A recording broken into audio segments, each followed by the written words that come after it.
Good morning, girls. So today we start a new poem over here, Homeless, which is written by Vikram Seth. Turn to page number 64.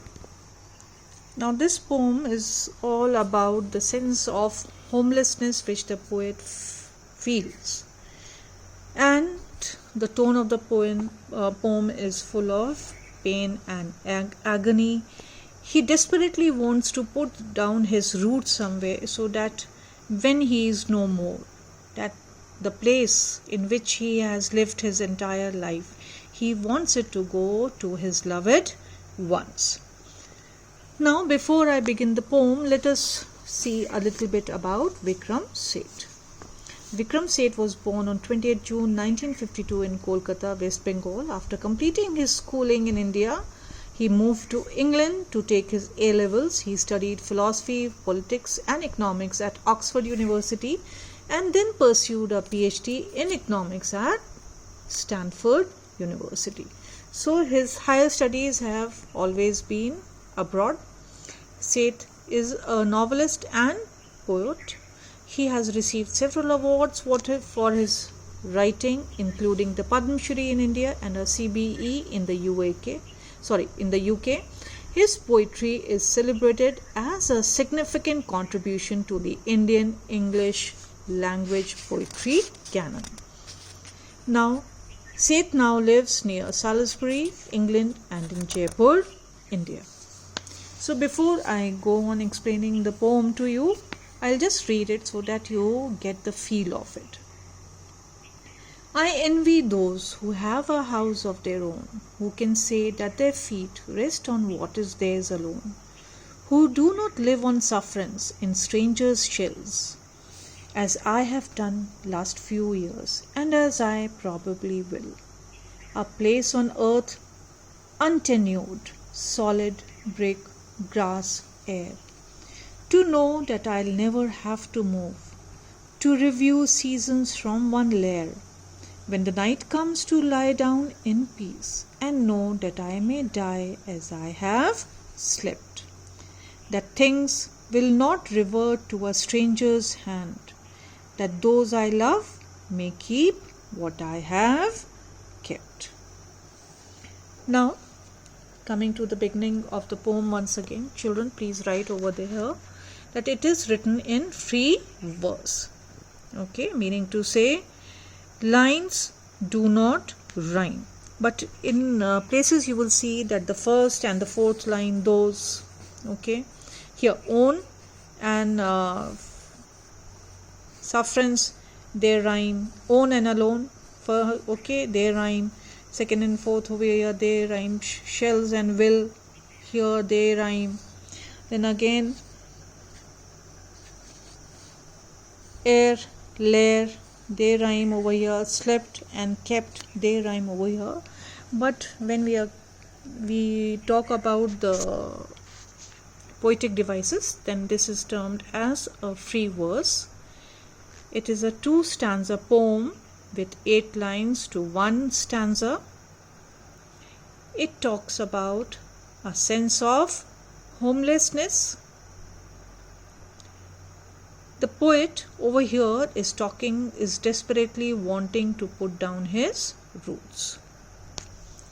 Now, when we look at the first stanza, they talk about the envy. Here, I envy those who have a house of their own, who can say that their feet rest on what is theirs alone. I envy those, I am jealous of those people who have their own house, who can proudly say that their feet, they find a place of rest in a place which is their own. So what is theirs alone signifies ownership or belongingness.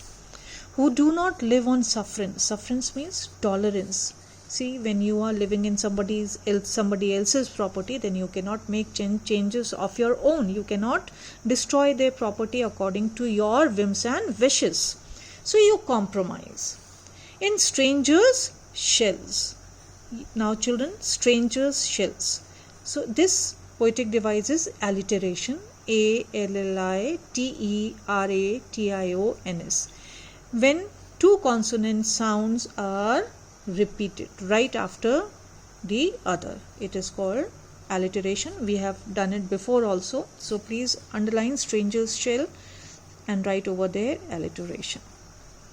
As I have done last few years and as I probably will. What has he done? He has lived uncomfortably. He has been living uncomfortably and he has no hope of finding comfort in the future also. And as I probably will. Probably will do what? Go on living uncomfortably in strange places. A place which does not belong to him. Now the second stanza, it's all about his wishes. What he wishes to have. What the poet wishes to have. A place on earth untenured, which is not permanent, whether it is solid or brick or grass or air. To know that I'll never have to move. What is his wish? To have a permanent place from which he will never have to move. And from that particular place, from that loved home, he can do what? He can look at the changing seasons from his beloved home. Now, when the night comes, to lie down in peace. What peace? Not just of body, but peace of mind also, that the place in which he is resting is his and his alone. And know that I may die as I have slept. And even if I die, I will not mind. Why? Why will he have satisfaction even in death? That things will not revert. Revert is pass to a stranger's hand. That the place which is full of his life, his memories, will not go to some other stranger but will remain with his loved ones, maybe his children, his wife, his mother. So all these people can go on live and sharing the memories which he had made over there. That those I love, you can say that over here he wishes to live forever, may keep what I have kept. What? The peace of mind that comes from owning a place. So all in all, it's a beautiful poem, which though it talks about homelessness, the pain and agony of not belonging, not having put down their roots as till now, but then it is full of, in the second stanza, it is full of hope also. His wishes are dependent on his dreams, his desires, that one day he will have a place like this. Now in the next class, we will upload the written work for this poem. In case you have not understood something, please rewind the poem once again, the video once again, and go through it carefully.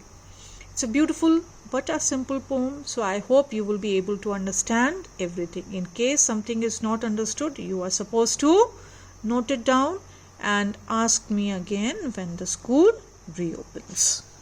Now, children, coming to page number 66, there is an exercise given over there, working with words. So it says over there, find out what is meant by each of the following phrases which are given over here. Children, use them in sentences of your own. Note that the order of each of the adverbs is fixed. So by and large cannot be written large and by. So the way they have been written, see it here, it does not matter. In and on, it does not matter. Again and again, round and round, by and by. But then otherwise, you cannot say there and here. It has to be here and there. Okay. You cannot say less or more. It is more or less. Then away and far, you cannot say. It has to be far and away. So these are certain fixed rules of English grammar which you need to remember by heart, and the meanings also, what these particular phrases means. I want you to write down, find out the phrase meanings of all the phrases and write them down in your textbook itself. It will be a good exercise for you and you will also end up learning a lot. Now over here also on page number 66, exercise 2 is, with the help of your dictionary, find out what name we give to each type of person described below. Fill in the crossword grid with the words as you have found. See, I have already done it, so it was very easy. I will not show the focus the camera on that particular page, as I want you to do it on your own. Then grammar work we will be uploading shortly, so you have to do it as well. Till that time, please read the poem again and again and enjoy the beauty of the poem. Thank you. Be safe.